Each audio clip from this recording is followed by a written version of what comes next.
Yeah, so I want to continue from the singer's contribution to the composer to the lyricist's contribution to the song. And I want to take one particular example, and that is Jine Naaz Hai Hind Par from Pyasa. Because I think that is a song where the lyricist, I think the credit must be to Sahid Luधिani's lyrics more than Rafi's singing and S.P. Burman's music. Because, Yeah, absolutely. So there are definitely songs where the lyrics are so powerful yeah, and they actually kind of connect you to the film context. So that's a great example, like where exactly where Jinena's actually happens in the film. Without those lyric words, it's difficult to imagine the song making anywhere near the same impact that it does. And there are plenty of examples like that. If you take the film Earth, then Kaifi Azmi's lyrics, especially for Koi Ye Kaise Bataye, they're just phenomenal. And so it's not like Jagjit Singh composed ordinary music. I mean, again, those songs were very different also from what we had in Hindi before, but still, the words they hit so hard, and they then really elevate the impact of the song.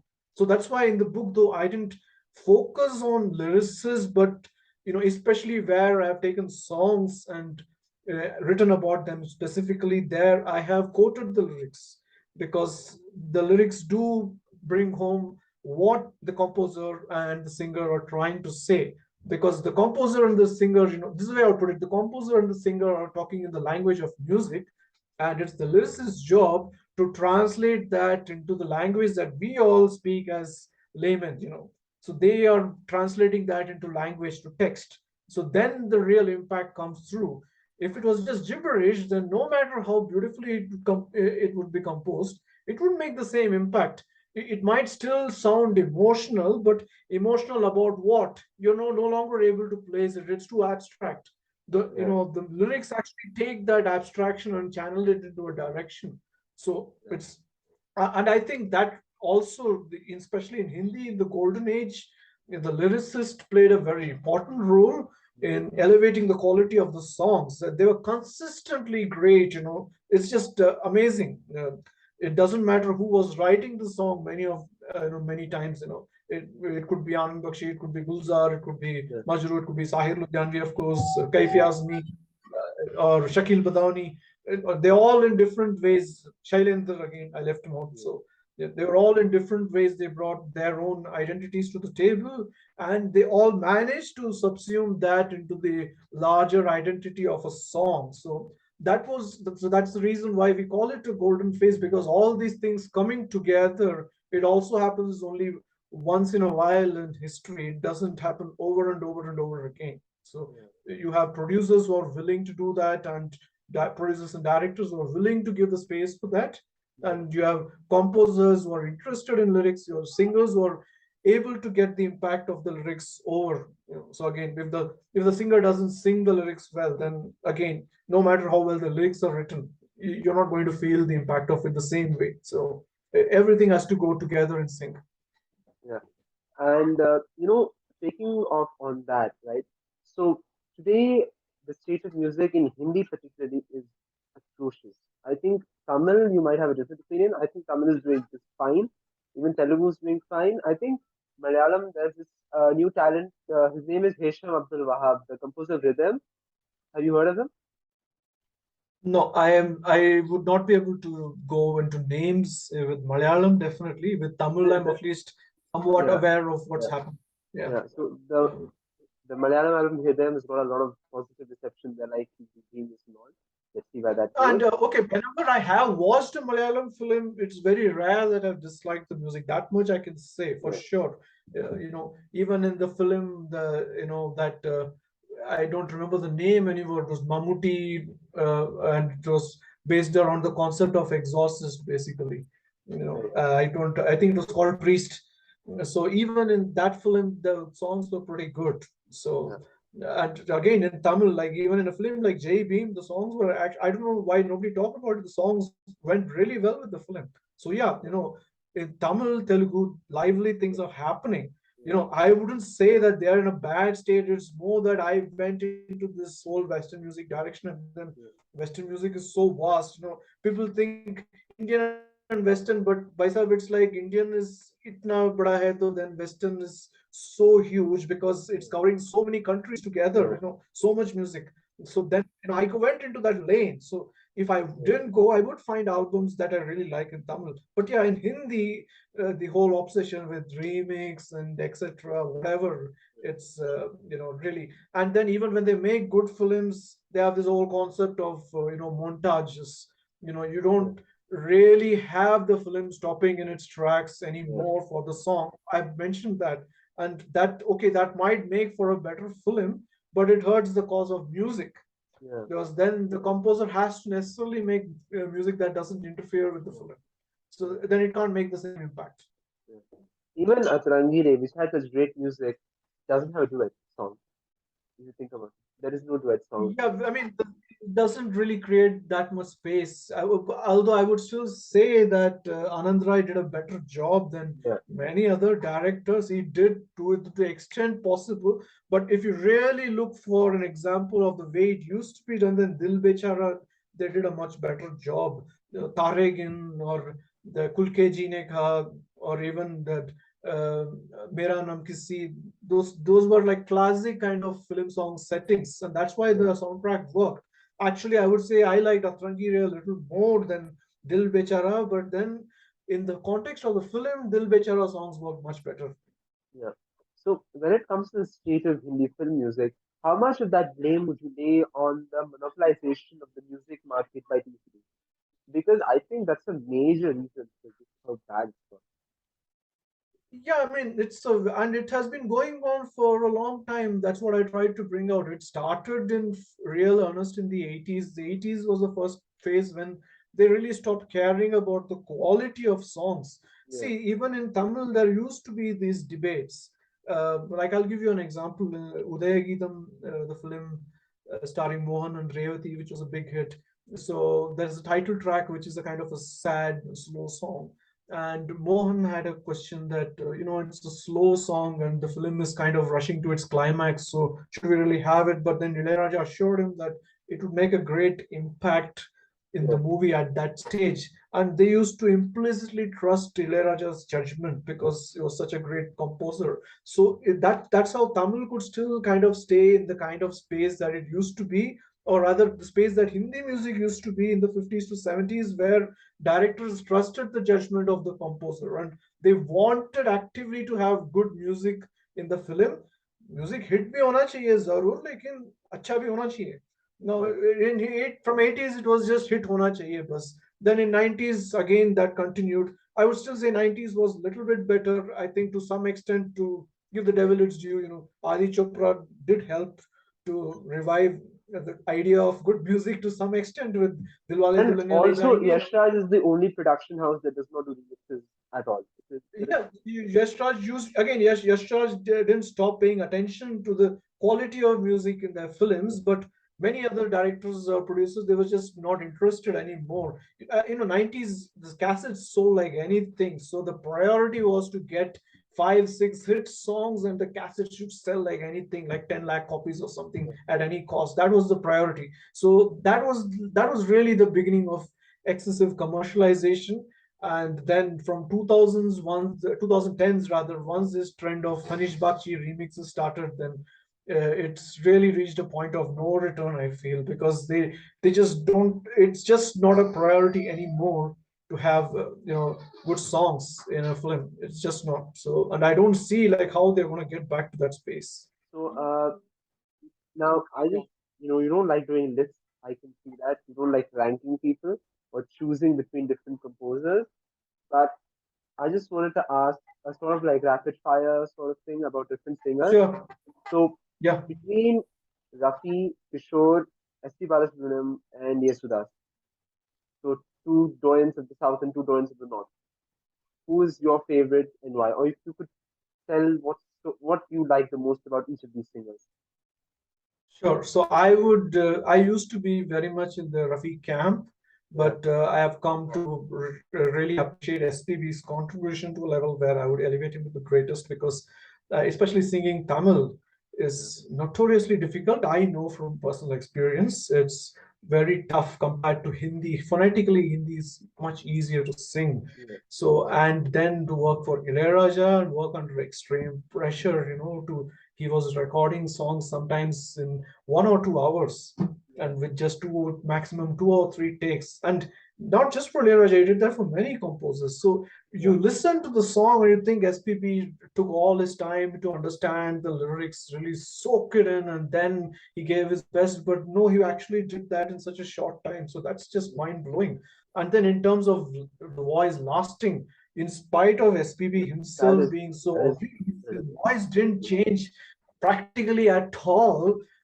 From starting from like going back all the way almost to 70s to right till the end, that's just phenomenal. So you just have to give it to SPB, just and the straddle, So I would say Kishore was sort of the specialist of raunchy, aggressive Mako kind of songs. I mean, he could do again. He was too versatile to box him into that. But if you had to single out one thing about Kishore, it was that.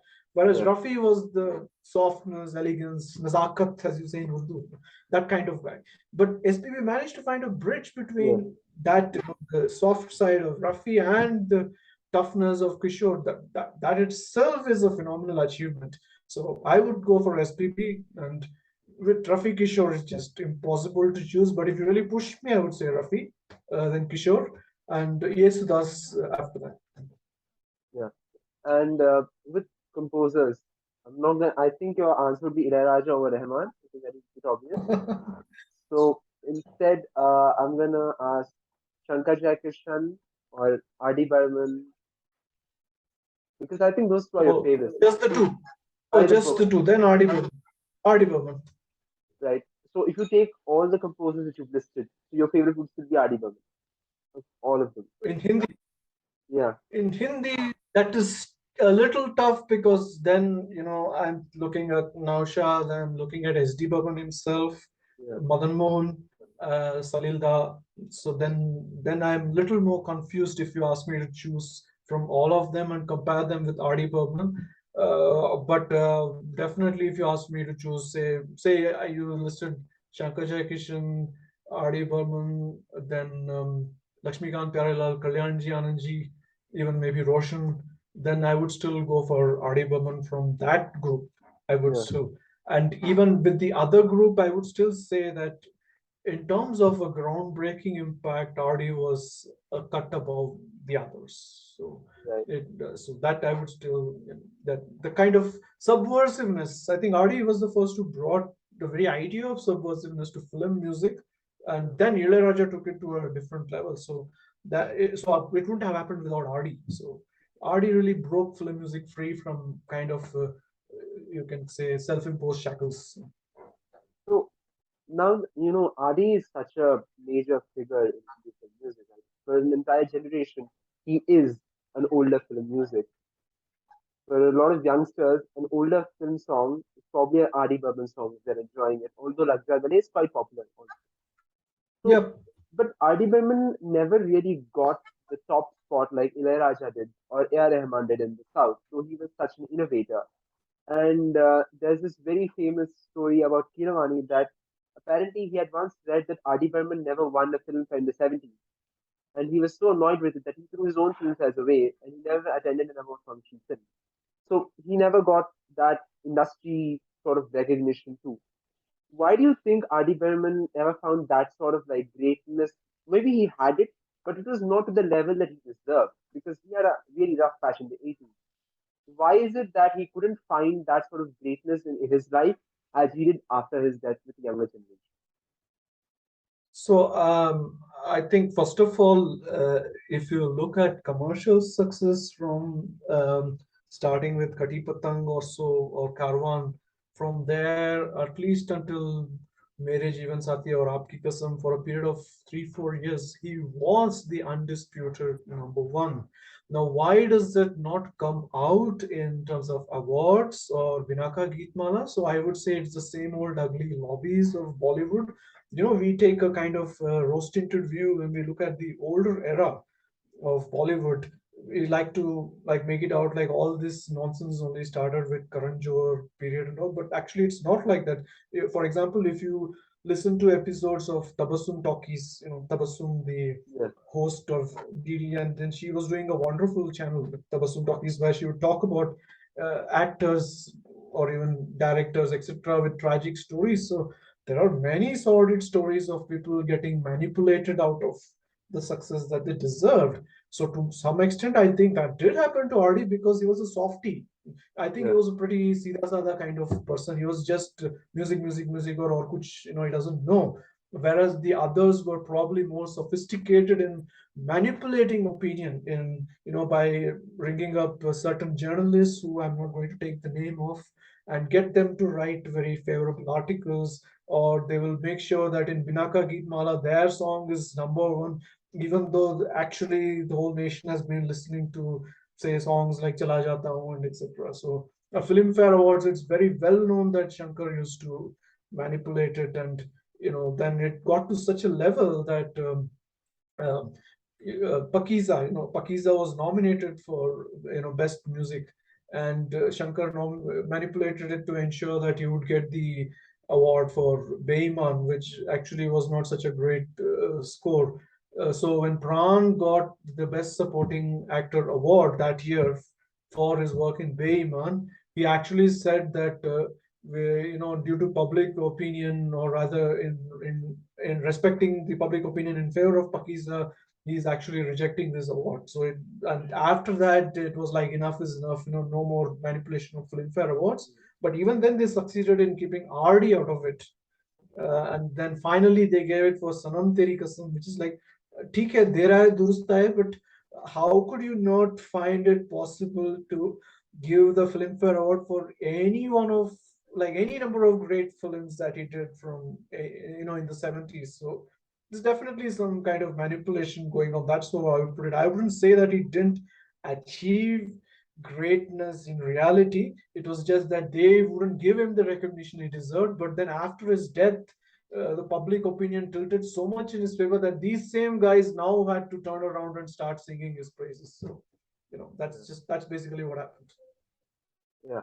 And I also wanted to ask you about, you know, so between female singers, I think you're more of an Asha fan in the group, at least. I think you like Lata too, but I think Asha's.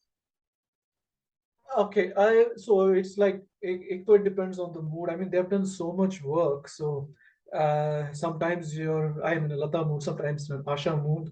I would qualify it this way, that where I am right now in my tastes after listening to so much of Western. So in Western music, especially in rock, or genres like R&B, funk, singing in a loose kind of way is encouraged. Like you don't beat मतलब ऐसा 1 2 3 4 ऐसा नहीं गाना. It's more like 1 2 3 4, something like that. I'm just trying to demonstrate and not doing a very good job of it, but what I mean is that so you'll use more syncopation to make it come alive. You're Yes, if you're dancing around, then the listener starts paying attention to, okay, what is going on here. So Asha used to do that a lot more. And Asha was somewhat like the way you would say Barbara Streisand or Whitney Houston, etc. in the West would sing. In terms of her approach, she was very unabashed and just putting it all out there. So I really like that quality in her singing, and the fact that she loves improvisation, which Lata doesn't like improvisation. If you listen to her sing live, it's ditto exactly like the way she would have sung it in the studio, which also actually is pretty difficult. So I do respect that. It's just that it's not necessarily what I'm looking for in terms of my tastes. So I wouldn't say one is greater than the other. But yeah, if you take 7 days of a week, then 4 days I might listen to Asha and 3 days left. Let's put it that way. right. That one And extra day for Asha. when it comes to South Indian singers, there's P. Sushila and S. Janaki. There's also L.R. Ishwari, but she's not really as well known to the younger generation as Sushila and Janaki are, unfortunately. So between these two, who would be your favorite? Well, that's very tough because I think Elarish kind of paved the way for his Janaki, because Right. sometimes she went to spaces where even probably Asha wouldn't. I mean, so it was she was really that ferocious. So I and unfortunately, as you say, so what has happened in Tamil is that, and I'm on kind of encouraging that phenomenon, and I'm so guilty as charged. But in Tamil, just the way you said that in Hindi, the younger generation stops with R.D. Burman when it comes to older composers. In Tamil, they stop with Ilayaraja. Yeah, So, and Ilaiya didn't sing either at all or hardly for Ilayaraja. So that means that, you know, people haven't heard her work. But definitely as a singer, I think like it's very, very hard to choose between her and Janaki. Now, I can't really separate the quality of the singing from the quality of the composition. So, this is an unfair judgment because I don't know what Ellari would have done if she had got a song like Cartrell and then given to sing. It's just such an amazing sad song. There are very few female sad solos of that quality if you take Hindi and Tamil put together. So I don't know what she could have done with it had she got a song like that, but it was SJ who got those songs again, or songs like Oru Pungavanam. So the style of Ilayaraja, the emotions that he brings out, then they go together with SJ capturing all those emotions in her singing. So that, for again, in terms of preference, I would then end up going with SJ. But technically, I can't make a case that she is better than Elarishpuri, and I really wouldn't know. And because Elarishpuri came first, I would have to say that without her, that couldn't have been an SJ. And for that matter, without Geeta, there couldn't have been Asha Bhosle. Nobody talks about that today. yeah, If you listen to how Geeta Dutt sang Babuji Dheere Chalna and all, that's the exact same sound that Asha carried over into her songs for Rupi Nair. But today nobody talks about that. Yeah. yeah. And actually, I remember there's a story that Geeta Dutt went and asked O.P. Nair, why aren't you taking me anymore? Like, after Guru Dutt had Mm. passed away and she was in financial difficulty, she actually went and asked O.P. Nair, have you forgotten? And then he felt guilty about that because one of the reasons he started using Asha was also the first relationship he had with her. Yeah. So when it comes to Hindi singers especially, right, especially Lata and Asha, they've had a very sordid personal life and somehow that's never really allowed to come out. So one of the stories is that there was this Hindi TV show about two rival sister singers that riffed on their real life and it was stopped after 5 episodes because of political Yes. pressure or something like that. Yes. So, Yes. and that really influenced a lot of Hindi film music, right? Right in the time Lata sang for Shankar Jaikishan, some even say Lata sang for Bhupen Hazarika for personal reasons, or even Asha and R.D. Burman to that extent. So, how do you chart music history when you're writing it? So it's autobiography, you're still covering on music history. And a lot of it is unknown unknowns, to put it, or known unknowns, because there is Yeah. certain cultural, and that isn't there as much in Tamil because it's Yeah. mostly about professional rivalries. There's not this personal sordid entanglements that are happening. So, did you find it easier to write Tamil film music history when it came to the Hindi film history part? I would say that, and I think that is why I could comfortably take an analytical approach with Tamil also. In Right. Hindi, I kind of wrote around these aspects that you're talking about. I'm not afraid to go there, but right now my agenda was that there should be something about all these composers in one place, which I think is may not happen if you don't put a book like this together. So that's the whole agenda. But yes, there have always been these unhealthy undercurrents and rivalries in Hindi. It's a lot more like classic Hollywood that way when you think about it. Like there was a whole series about the rivalry between John Crawford and Yeah. Betty True. Davis. It was a wonderful series, by the way. Although interestingly, Susan Sarandon and Jessica Lange got along very well, but on the screen they enacted the rivalry very well. But yeah, this aspect has always been there, going way back. So, and to add to the points you said, so they say that actually Subhash Ghai got ready to work with R.D. Burman for Lamhe, Yeah. and then Isn't it LP Yash put their. Chopra? Oh wait, not Lamhe. I am forgetting the name of the film.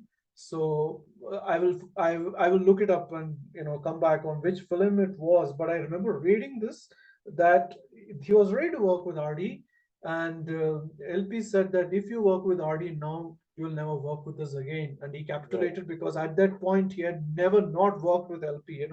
Going right back to the beginning, they had given him his biggest hits, so he was, he toward their line. So, and imagine Pyare Lal was a good friend of Audi, and this still happens. So I'm not going to say whether it was Lakshmikant who was driving the machinations or Pyare Lal, I don't know. sure, But the fact that they used to actually get along at one point and then they still, LP backstabbed RD like this, that just goes to show how sordid there's, and it's actually, I can go further with this reference, at a meta level. It's also the difference between Mumbai and Chennai. You can't make a film like Talash about Chennai because Chennai is simply not that sordid. There are right. sordid elements. There's an underbelly in Chennai also, but it's still like in Tamil there's a word like chamat, like all chamat people all very docile, following the rules, Yeah. going by the script that the parents have written for them. But you come to I think Mumbai, Ilaiya then would not be stomached by any. no, Ilaiya was like a force of nature. Let's not try to fit him into that.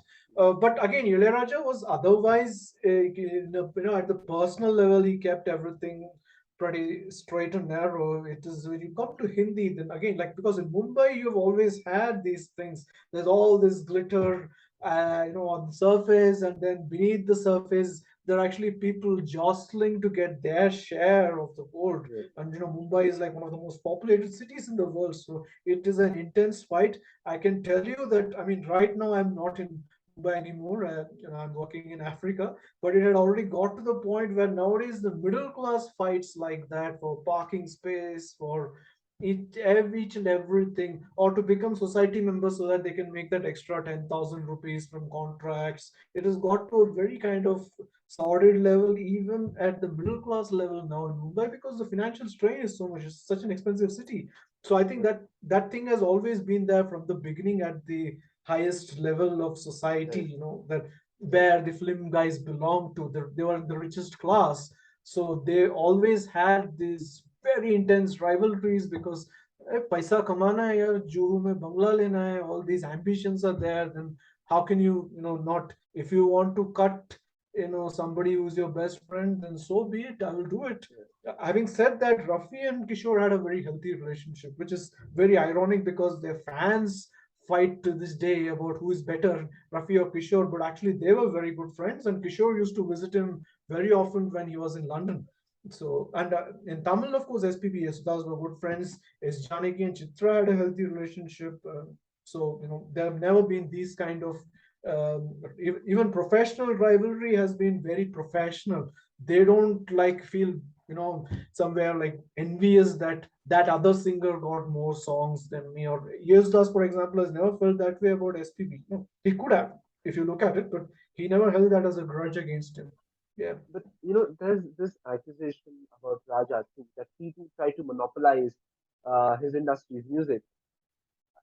There are certain people who say that he worked on these many films because he didn't want to give his competition breathing space. I mean, that's not okay. So, I've been waiting for this, of course. So, I wouldn't really agree because if you go back right at the beginning of the 80s, even his predecessor, his mentor in certain respects, MSV, was still doing films. And Right. he had success, in fact, with Simla Special or Tilumulu or Andeyul Natkal. I'm There surprised were films where the music you're did not well. mentioning this movie, the movie where Kamal and Rajni are band members. I know the Telugu songs because they're very famous. Shambho, Shiv Wait, that's Shambho. Ninetale. Yes, yeah, that is That a is pretty Ninetale famous Enikum, band. which came in 78. Okay, That was in 78, Ninetale Enikum. Then in 80 or 81, you had Simla Special, you had Tilmul. Then a little later, you had under your article, you had Billa, which was the remake of Dawn. Again, right, the title track of Billa was a big hit. So, so that was on one side. Then Chandra Bose had hits. They were intermittent, but he did have hits. S.A. Rajkumar had success with the soundtrack of Manasukul Matap. MM Cream, of course, with Aragon.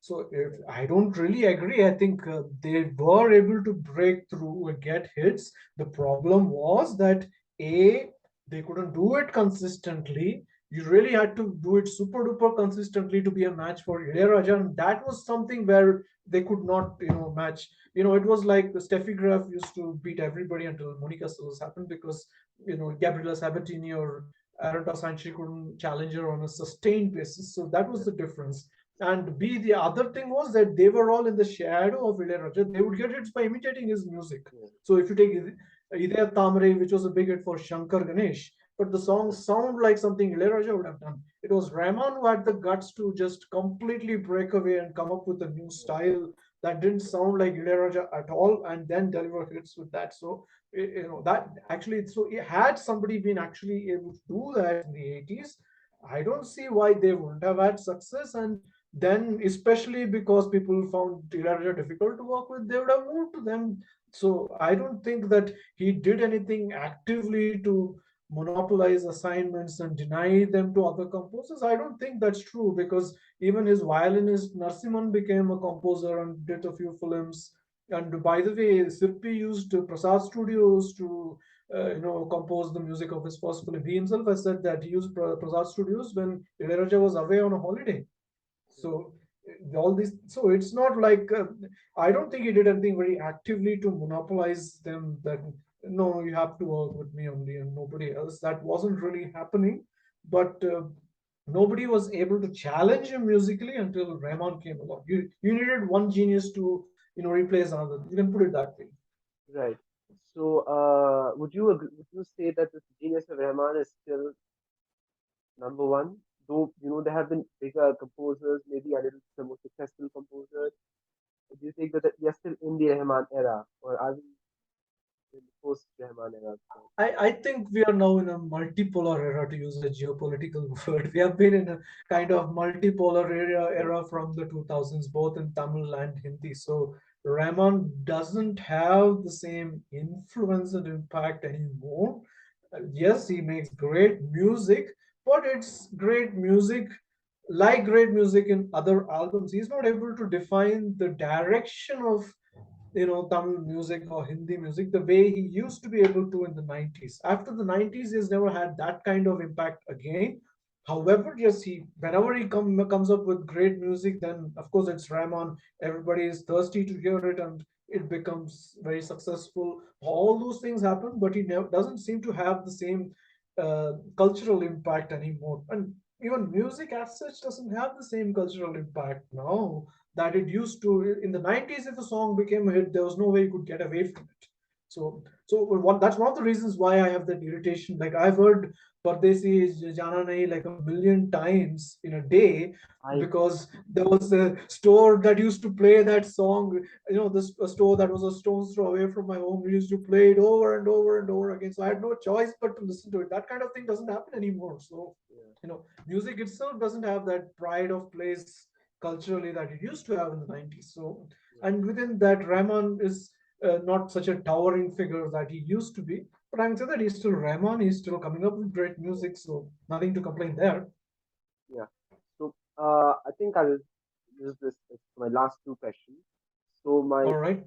so the first question would be, in today's composers or today's singers, film, non-film, anything, who are the people that are the most promising or the most exciting according to you? Okay, so I'm just trying to, Who are your favorites today? just my memory. My memory is like kind of, I'm trying to jog to get her name. Yeah, Shasha Tirupati. Oh, Shasha one or Tripathi, one. or however you pronounce it. Yeah, I think she's a supremely versatile singer. So I'm really looking forward to what more she's going to do. Because if you put Red Zarasi next to Van Varvan in Yeah, Tamil, or again in Hindi, that Soja Soja Rath Hogi song in 199 songs, yeah.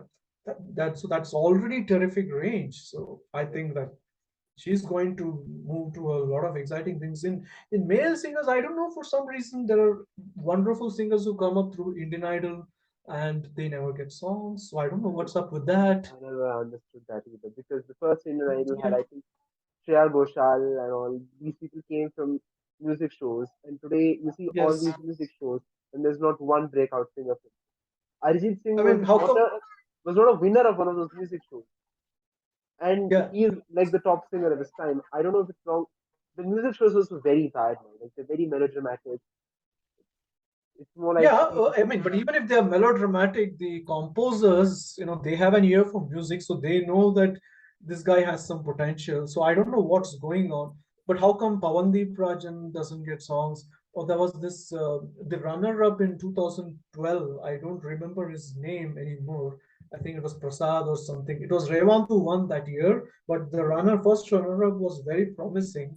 Haven't heard him either again. So I don't know what's up with that, but the male singers can't seem to break Arijit's domination for whatever reason, whereas in female you have such an amazing variety. So Antara Nandi got a chance in Ponniyin Selvan. So let's see again. She has promise. So let's see. There are a lot of singers in the female side. In the male side, I don't know why. There's no shortage of talent, but the talent is not getting the platform it deserves. The man's world is becoming the woman's world Nice one. All right. everywhere, everywhere. So Yeah. yeah. So my final question is, I want you to choose two albums. One that of a composer that you think is underrated that people need to listen to, and two that would be an entry point for someone who's young and wants to explore that composer. So I'm gonna start with your favorites. I'm gonna start with Adi Barman. Two albums. One Okay. that's a very underrated album that you think people should listen more to. And two that is an entry point for him, like for someone starting out, someone who's listened to Besharam Rang and Jhume Jo Pathan and now wants to listen to Adi Barman. All right. Okay. So for the first one, I would straight away go for Baharon Ke Sapne, which was one of his very innovative albums. He made that in his early days. So I think Kya Janu Sachin is getting its due now because Shreya Ghoshal has sung it a few times live and she's done a brilliant job of interpreting it. But the other songs are also brilliant. Rafi has a brilliant solo with great lyrics.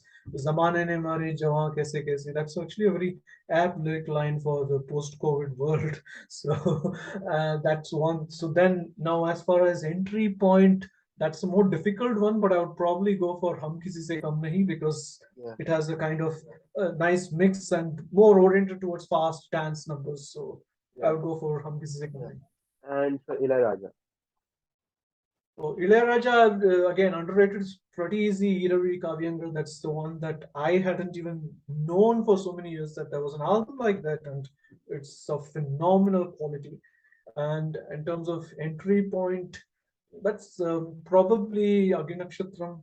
But say that you listen to Agni Nakshatram and you think that the other albums are very maybe not coming up to that very very exalted standard. Then if you want something that's very typical of Ilayaraja, I would say go for Udaya Geetam. Right. That has a very typical Ilayaraja sound, but delivered at its best. So I think that would be a good entry point. And of course, Rahman. I think the underrated will be the So most famous. Everyone's probably heard Rahman, but still. underrated is pretty tough because usually his work does get rated, and I have unfortunately not really heard albums like Blue, which kind of sank without a trace. So then I would say, let me see which one I should go for. I would probably something like Lovebirds because those were songs that were very popular at that time when they came out, like Malagare. And these days, maybe not so much. There's again this kind of consolidation around the work he did with Mani and Shankar. But he did so much other work in Tamil. Oh, wait. I'll go for Indra. I think Indra is very underrated because Indra was a top-notch album. It was brilliant and it was in the rural space. And hardly people talk about intro anymore. So underrated that entry point is like Yeah, I think. I don't know. Entries, there are so many entry Okay, then points. what about his Maybe best album in Hindi and Tamil? Either Trida or Bombay. I would go for either of them. Right. Okay, then. So I'm gonna end here, and this is your book, Raga to Rock. I hope more people Thank buy you. it, read it. I hope you Thank do a you. sequel. I hope you do a long-awaited sequel to it.